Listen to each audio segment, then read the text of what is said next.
In this episode, we're going to take a look at how Albania was formed as a nation and an ethnicity. We will also take a look at the true meaning of the word Shqiptar, how it has been fabricated to represent eagle or sons of the eagles, that way to correspond with the Albanian national flag, which was created in 1912 by the Austro-Hungarian Empire. The flag derived from Serbian rulers and dynasties such as Skanderbegs, Zanojević and Nemanjić. This is all done through the works of the Austro-Hungarian Empire, who set the wheels in motion to create an Albanian nation. The Austro-Hungarian historian Lajos Valoski used heraldic books that contained information on the coats of arms of Serbian rulers such as Skanderbeg and Zanojević. He combined them and created the present-day flag of Albania by rewriting history with the help of other historians in Vienna, and of course thereafter posted information on how the Albanians have preserved that flag in their national tradition since the time of Skanderbeg, and how Skanderbeg was a Shqiptar, a pseudo-theory that holds no evidence whatsoever behind it. It is obvious from studying primary sources dating centuries back, as well as the Castriotic family genealogy, that Skanderbeg was a pure Serbian. If historians in the past and history itself shows us that he was a Serb, who is trying to manipulate it to suit their own political agenda? Because what we had in Albania, but even in Kosovo and Macedonia, until the beginning of the 20th century, Albanians who were majority Muslims used to imagine themselves as Turks, while we had in Albania many Orthodox Christians who were Serbs, Bulgars, Montenegrins, or others who were Greeks, many Vlachs. And I studied the process of this transformation. It was all about the creation of an Albanian nation that would intermix and unify the various tribes of different ethnic backgrounds. They would not be divided by religious differences such as Muslims, Catholics and Orthodox, nor would they be divided by linguistical or cultural differences. The nation's politics and national views would be hostile to the surrounding Balkan states, mostly towards Serbia and Greece. This was of course the far-reaching goal of the Austro-Hungarian Empire, which in 1912, with the creation of the Albanian nation, succeeded. Jazexhi, who is a professional Albanian etymologist and linguist, points out that the term Shqiptar, that modern-day Albanians refer to themselves as, is correctly derived from the word Shqiptoj, which means to speak correctly or intelligibly. An interesting point to note is that an old Serbian word for clenching, put together, mutual intelligibility is chipiti. This would be used to refer to a tribe that is mutually intelligible and united. The tribes of Albania borrowed the sound sh from the Serbs. The sound was not in use amongst them before the 18th century, hence they were unable to say the word Shqiptar. The tribes of Albania received the sh sound from the Serbians. According to Professor Kaplan Buric, it should also be noted that the tribes of Albania, before their symbiosis with the Serbs of the Balkan, did not have the sound sh. Also, Albanian linguist Professor Recep Ismaili admit that these tribes of Albania took the sh sound from the Slavs, in this case the Serbians. Tribal Tos emigrants to other parts retained their old medieval name, Arboresh in Italy and Arvaniti in Greece. Arboresh derives from the influence of Norman mercenaries that invaded Albania in the 11th century. Arvaniti derives from Arboresh, Arbaniti. Greeks don't have the letter B in their language and tend to convert the B into a V. Michael Atalatus, who was a Byzantine public servant and a historian who lived in Constantinople in the second half of the 11th century, around the time of the arrival of the Normans in the Balkans. He points out that the Normans were referred to as Albanians. The term Arboresh is a Norman term and has roots in Germanic languages. Shqiptar was used by the Albanians only from the 18th century. Shqiptar is parallel to the term Slav, as it has the same meaning as Slav, which means Sloveni, Složni, those who are united, those who understand each other, unlike the Germans, for instance, who are called Niemcy, which means mute, unintelligible.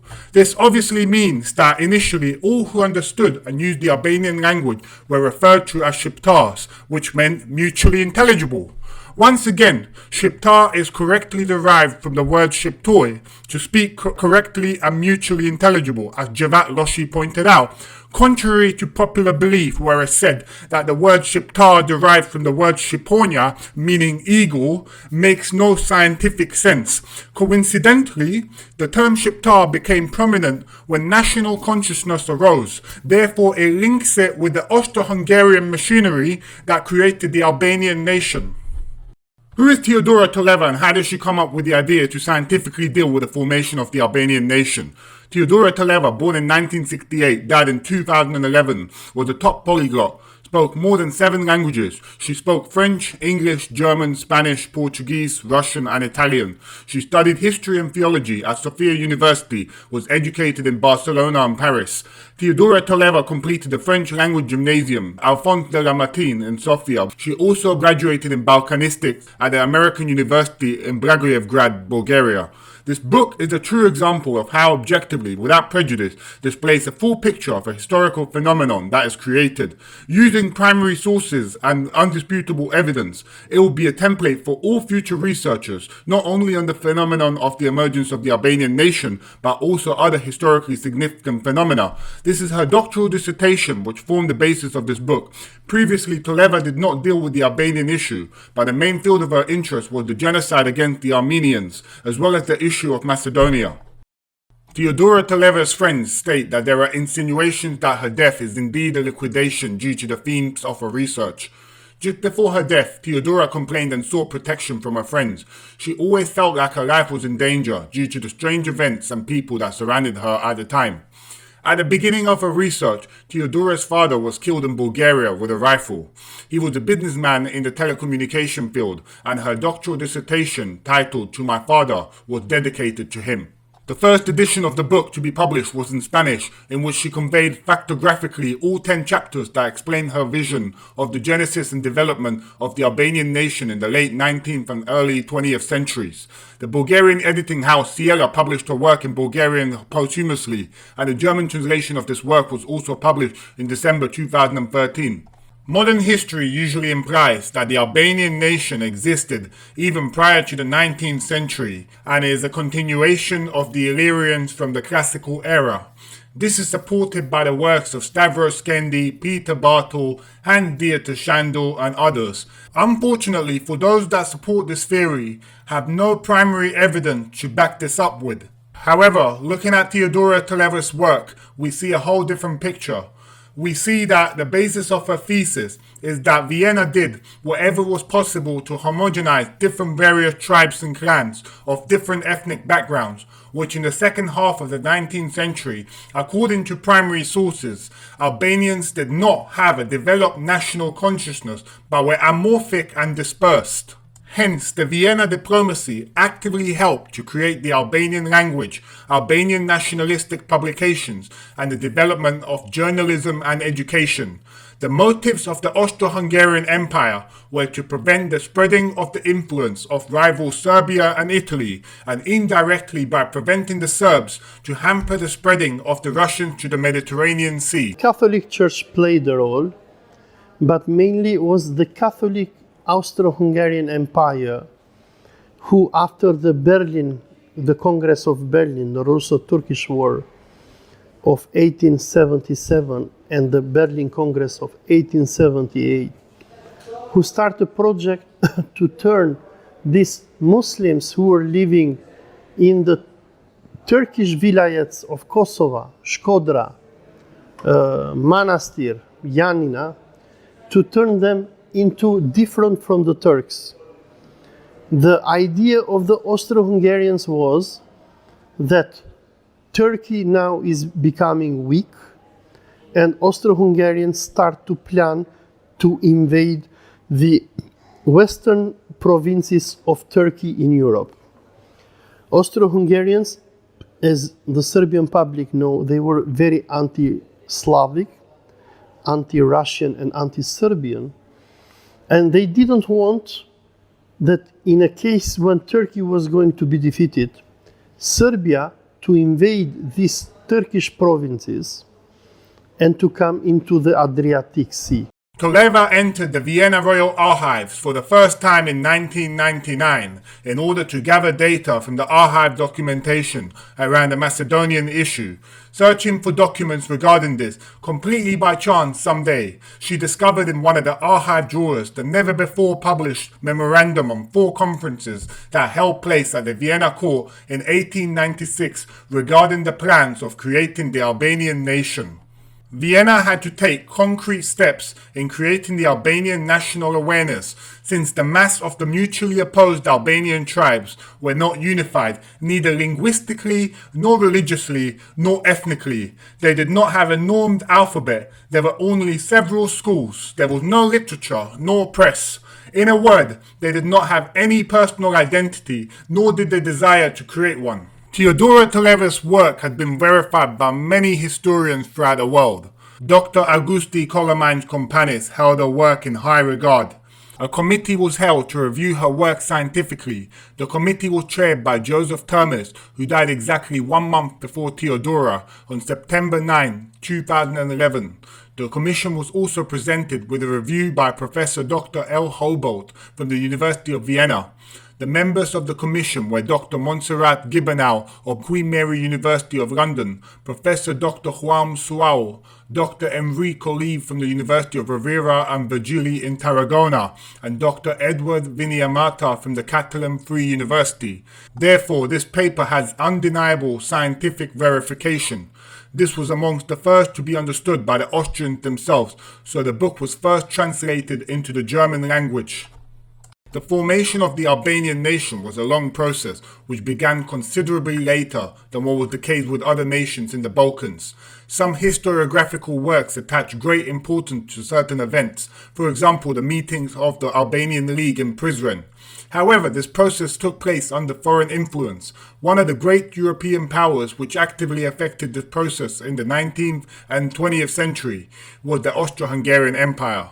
Teodora Toleva points out in her introduction that she had unearthed valuable and fairly unknown primary source material during her research in the Viennese archives, which made possible an in-depth approach to the subject. The chronological frame of the book covers the period from 1896, when 3 secret conferences were held in Vienna, all the way along to the Young Turk Revolution in 1908, which brought about a partial change in the Austro-Hungarian policy towards the Ottoman Empire. This was the period of time when the policy of Serbia towards the dual monarchy became less predictable. Russian influence in the Balkans was growing, and the influences of Italy, France and Great Britain were increasing as well. It was then that the Albanian question began, and its utilization for the purpose of achieving Austro-Hungarian political goals became prominent. The first 3 chapters are dedicated to the structure of diplomatic and intelligence services of the Habsburg monarchy, its policy to the Albanian question, and the impact of that policy on a much wider area. The author explains how the Ministry of Foreign Affairs, one of the 3 joint ministries in Austro-Hungary, came into being, and highlights its importance because it was directly subordinated to the monarchy. If we look at the structure of the policy makers towards Albania, we see that the Germans only make up 24% of the Austro-Hungarian population.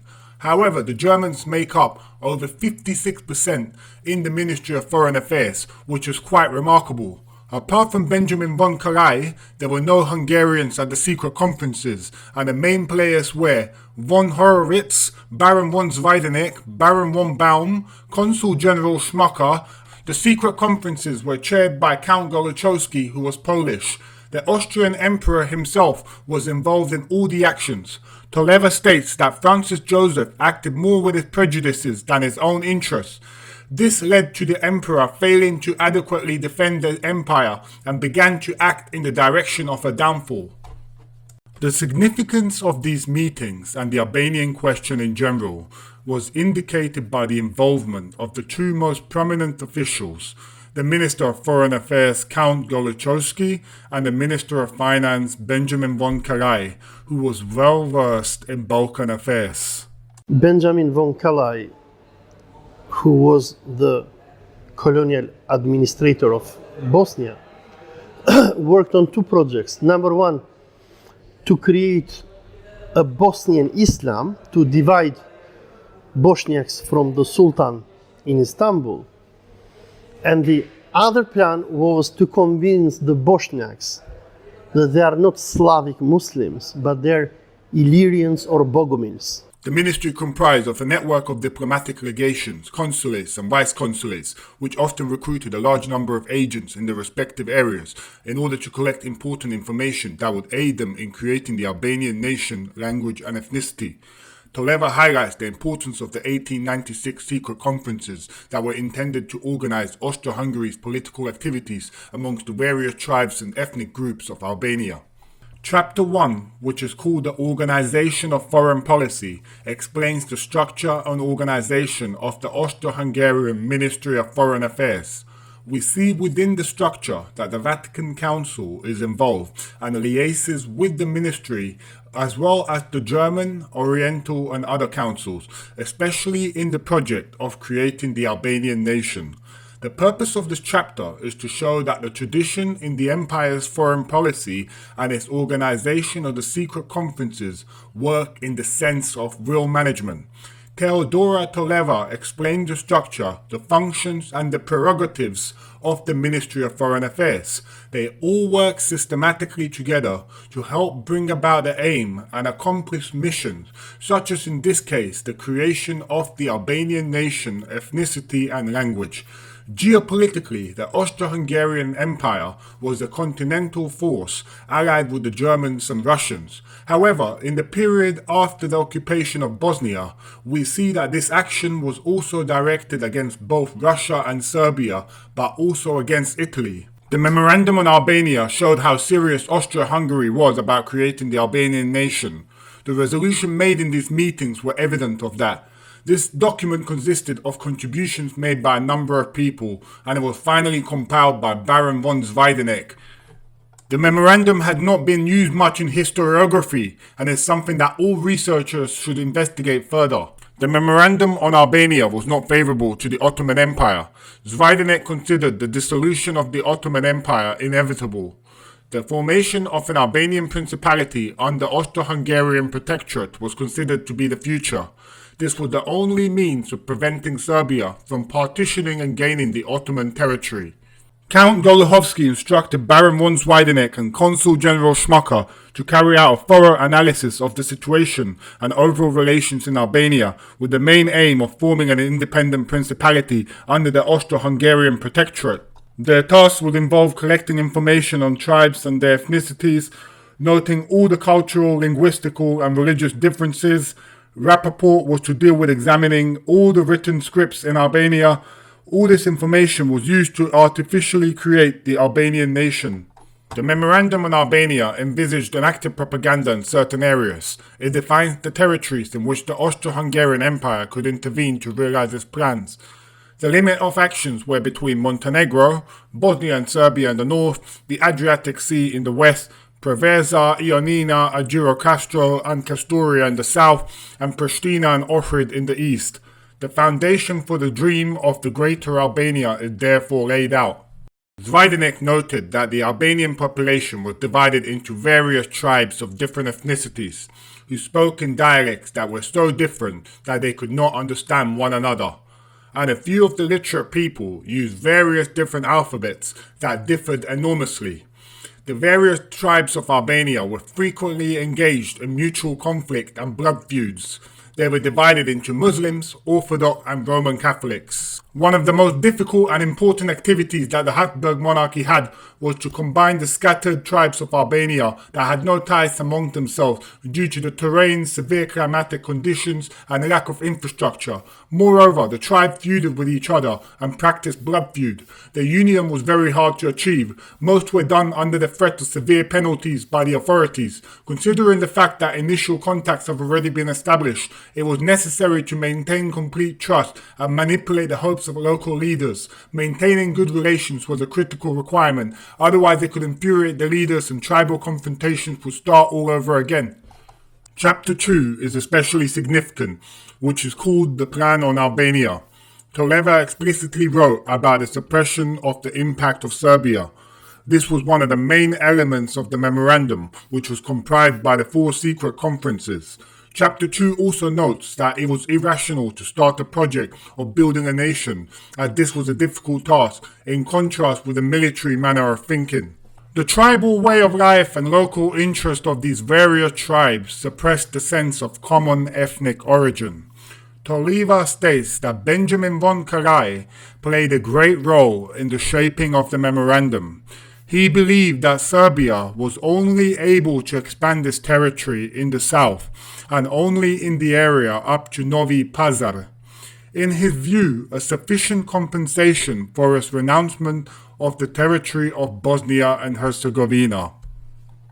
Teodora Toleva stated that the Roman Catholic Church and the Vatican would also be involved in this project, especially the monastic orders of the Jesuits and Franciscans, whose monasteries were situated in the area inhabited by these various tribes in Albania. The Vatican would liaise with the Austro-Hungarian Ministry of Foreign Affairs in helping aid the creation of the Albanian Nation. The Jesuits would also help prepare the Albanian clergy. Jesuits also run theological seminary and trade schools in Shqiptar. They also worked as preachers and parish priests. They will play a critical role in helping shape the opinions of these tribes and instilling propaganda amongst them. Zvidenek warns that the Albanians who have been trained by the Jesuits at the expense of the Austro-Hungarian treasury that have joined the clergy do not show loyalty to the imperialistic idea of Austro-Hungary. It was therefore necessary to send these young people to the Austrian or Hungarian seminaries for additional education, as well as to teach them loyal views towards the Austro-Hungarian monarchy. The Jesuits were seeking to create an independent Albanian state that would break away from the monarchy and would serve as an anti-Serbian state that will further their political goals. This is a project of Vatican and Italy with Albanians. They want them to slowly but surely convert them into Catholics and foster on them the idea of Greater Albania, so that they always use the Albanians as a buffer enemy between Vatican and Orthodoxy. Theodor Ippen studied the rights of the Catholic. He examined three groups of legal sources, such as the treaties, customs, and laws. Even though most of these vilayets were controlled by the Ottomans, these so-called sovereign rights guaranteed the Jesuits as well as the Catholic clergy to be able to exercise freedom of religion. They could not be oppressed or persecuted in any way for their religious affiliation. Catholic clergy was free to perform their duties. Catholic priests could not be hindered, and regardless of which order they belonged, including the Jesuits, they could not be oppressed or restricted, and they enjoyed the imperial regime government. This was under the Treaty of Constantinople and the Seeking World, paragraph 8. This is astounding to see the level of power held by the Vatican, and also to see the role that they played in the creation of the Albanian nation. Zvidenek also enclosed the ethnic and religious population tables for the area. The fact that Toleva has published most of the text of the memorandum provides this book with an additional value, since it cuts the ground from under arbitrary interpretations. The Albanian population was and is divided with respect to the religion. They are Muslims, which make up the overwhelming majority. However, they are also Roman Catholic and Eastern Orthodox. It should be noted that a large portion of these tribes were originally Serbians that became later Albanese. A majority of the Christian Orthodox tribes, which are the so-called Albanians, fought on the side of the Greeks against the Ottoman authorities. In fact, the real oppressors against Serbia, even today, are only those of the Islamic denomination, and only those Muslim tribes fought for the independent state of Albania and today for a greater Albania. Within the Muslim tribes, we have the Alawites, who are a religious community that are considered to be a Shiite sect, and as well as the Bektashi, which is also a form of Shia Islam. Shia Islam is practiced in Iran predominantly. Both the Alawites and the Bektashi orders are Shia, and they're completely different sects from the Sunni sect that is found amongst Bosnian Muslims. The fact that Shia Islam is prevalent in Iran and some parts of Iraq, as well as in Albania, will be another topic for another episode where we will look at the links between the Maddaites and the Loris of Lorestan in Iran, and their genealogical link with certain Albanian tribes that came to the Balkans. Chapter 3, which is titled Acceptance of the Plan, talks about the diplomatic risk and long-term predictions and elaborates the disagreement with the plan of the representatives of the Austro-Hungarian headquarters. It also highlights the certain diplomats who were aware that such a plan also violated certain international norms. However, the plan was accepted despite the voices that were against it. In the fourth chapter, the author argues that the resolutions of the secret conferences, and especially the memorandum, denoted Austro-Hungary's renouncing of the principle of legitimacy, which had already been undermined by the occupation of Bosnia and Herzegovina in 1878. Albanians, in a way, are a product of the Turkish Empire. I know that Albanians, when they see this, they will be mad with me, they will insult me. But if you see their names, Hashim, Thaci, I mean, they have Arab names. Ramush Haradinaj, I mean, they have Enver Hoxha, I mean, they have Turkish Arab names. And you see, even from their names, where do they come from?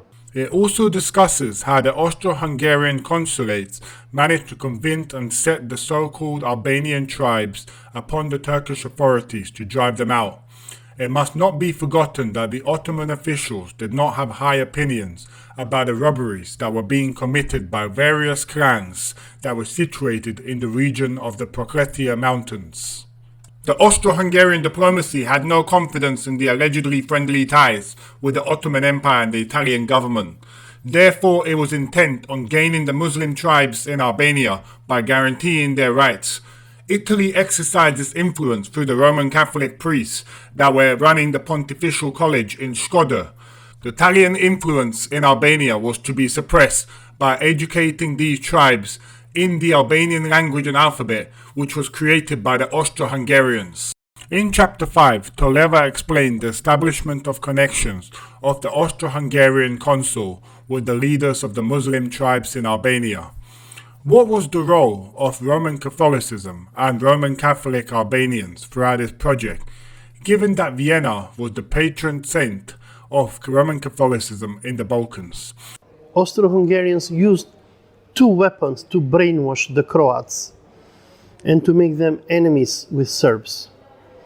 Weapon number one was Catholicism, to antagonize the Catholic Church against the Orthodox Church. Weapon number two was mythical history. It's a much more complex relationship than one might think. Nevertheless, we learn from this book that some members of the clergy actively participated in this action, and at least the Jesuit order had knowledge of the action.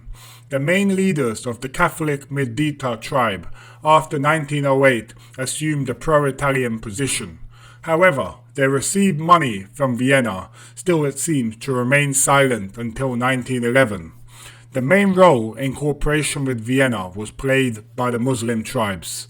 Vienna did not favor the Roman Catholics as much as the Muslims, as they were also smaller in number and also more connected with Italy. Nowadays, Roman Catholicism is on the rise amongst Albanians, but that's another topic for another time.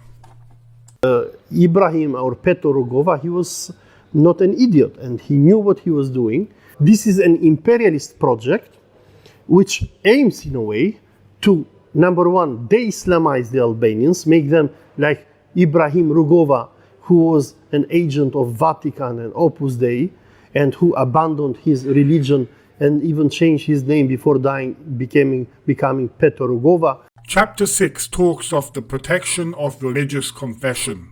The so-called Kulturprotectorat is elaborated to enforce this.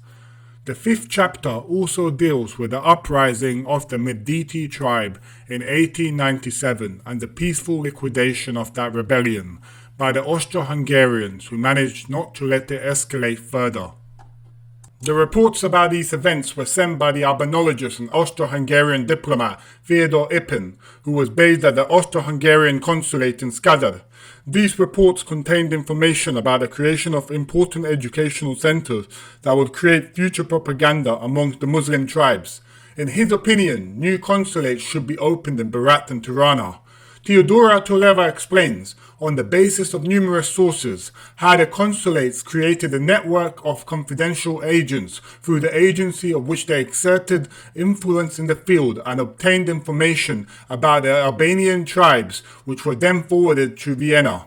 The following chapter details the activities of Austro-Hungarian consuls. They used to travel across the country during the summer months and make acquaintances and connections, usually through the extensive distribution of money. However, the reports were not always optimistic. They described the great ethnic differences between certain tribes, their religious division, the lack of national awareness, and almost non-existent desire for education in the Albanian language. The decisive factors were the great powers' policies in the Balkans and the basic characteristics of the Albanian population, especially its ethnic, religious, tribal, and linguistic division. The Austro-Hungarian diplomacy was especially influential for its consular network and propaganda activities. The Austrians, who are in a way the fathers of Albanian nationalism, and later the Italians, teach the Albanian Muslims and Christians as well that they are no longer Serbs, they are no longer Greeks, they are no longer Turks, but they are ancient Illyrians. The next three chapters demonstrate the primary reliance of Austro-Hungarian propaganda on the Roman Catholic tribes of Albania. The authors of the memorandum and other documents stemming from the secret conferences of 1896 referred in this connection to the previous peace treaties concluded by the Ottomans, who had assigned to the Habsburg monarchy the right of protection of the Roman Catholics in the Ottoman Empire. Detailed consular reports contained a list of all Roman Catholic buildings in the territories inhabited by these various tribes in Albania. Unlike other diplomats from other Roman Catholic countries, the Austro-Hungarians were especially interested in Roman Catholics that lived in Albania. The Albanian language is the theme of Chapter 7. Until Austro-Hungary intervened, there were over 20 different scripts in use, including Greek, Serbian Cyrillic, Latin, and Arabian letters by these various tribes of different ethnic origins that lived in the land of Albania. It is noted, according to Rappaport, that even Persian, Afghan, Malay, and other Near Eastern scripts letterings were found. This was standardized in 1908, wherein the main role was played by the Consul of Austro-Hungary, who created the Albanian alphabet and language. The consular reports bore witness as to the existence of some 20 various alphabets and a few dialects used amongst the various tribes of Albania. Vienna was persistent, despite all the difficulties, in its endeavors to create a common Albanian language and alphabet. The main goal was to gradually suppress the Italian, but also Greek and Serbian schools. Teodora Toleva put before the scientific public to think about the origin of the Elbasan script, which does not resemble any letter in any other known scripts. Philologists do agree, however, that it does indeed resemble a Caucasoid letter. This indicates the severity of the ethnic and cultural differences between these tribes. Ramush Haradinaj, whose name is Arabic, Ramush Ramadan, and Haradinaj, even the surname, who comes from a very traditional Muslim Kosovar family, because he's an ignorant, he's uneducated, has been brainwashed by Catholic clergy in Kosovo to believe that he's a Catholic, and in this way Ramush thinks that he's a great Albanian by saying that I'm not a Muslim but I'm a Catholic. Chapter 8 deals with the school system, and Chapter 9 is titled The Press, or How Vienna Started to Write in Albanian. Toleva emphasized that different materials of an extraordinary high level of production were being printed in the purpose of developing the national feeling of the various tribes of Albania. This was pursuant to the conclusions of the Memorandum of the Secret Conferences from 1896, and mainly concerned the creation of calendars, grammars, and historical books. Numerous educational initiatives were being made.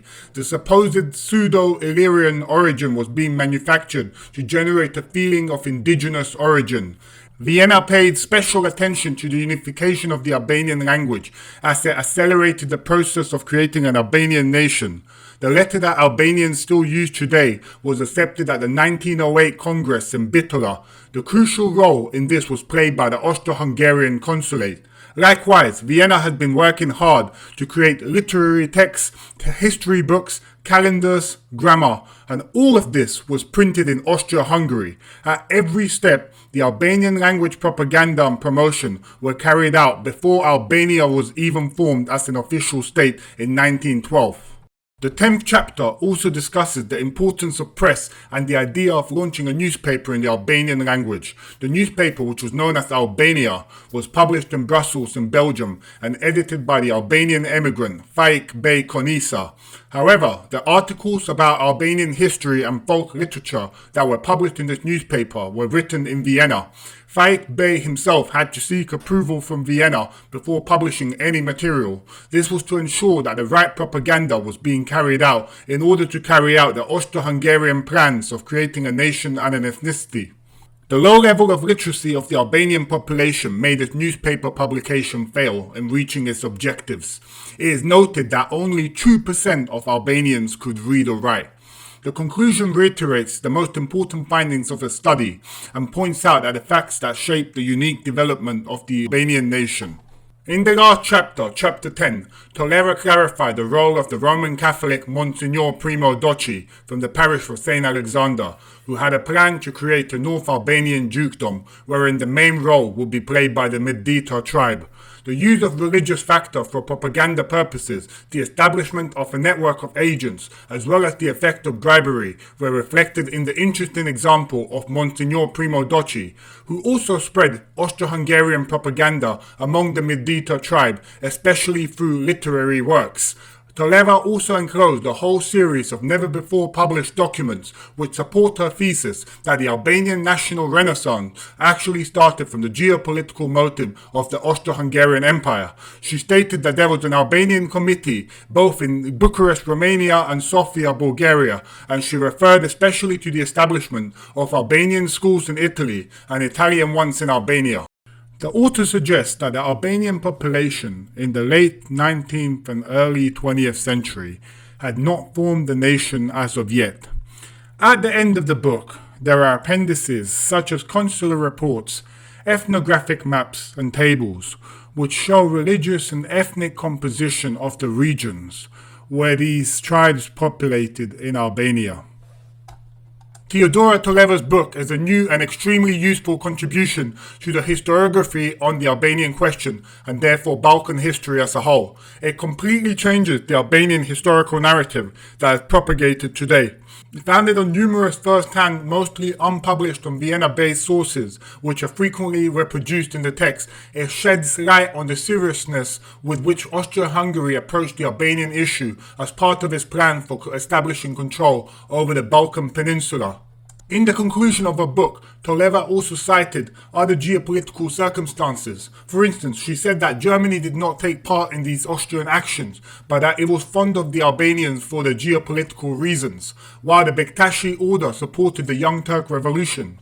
The British were keeping their neutrality, but also looked with affinity to the development of Albanian nationalism. All of this, as well as the strengthening of the neighbours, made impact on the concrete actions and range of help of the Austro-Hungarians directed towards the Albanian tribes. The mentality of the tribes themselves did not abet the Austro-Hungarian plans, but the isolation of Russia in that period was crucial for the realization of those plans.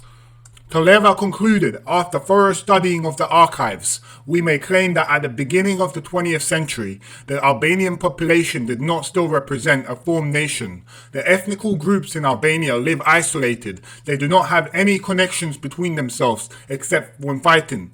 The possibilities for their convergence were practically non-existent. Murders were commonplace, even for the people from the same clan. There were two basic dialects in the country that were so different that people could hardly understand each other.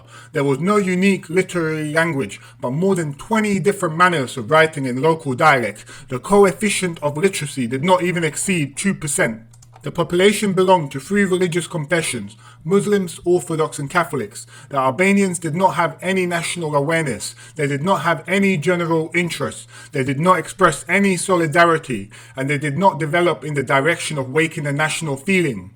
Hence, at the beginning of the 20th century, there was no Albanian nation. Toleva considered that her material evidence proved that Austro-Hungary, with the aid of the Vatican and the Jesuit order, was the most responsible for the creation of the Albanian nation, having 1908 as the crucial year.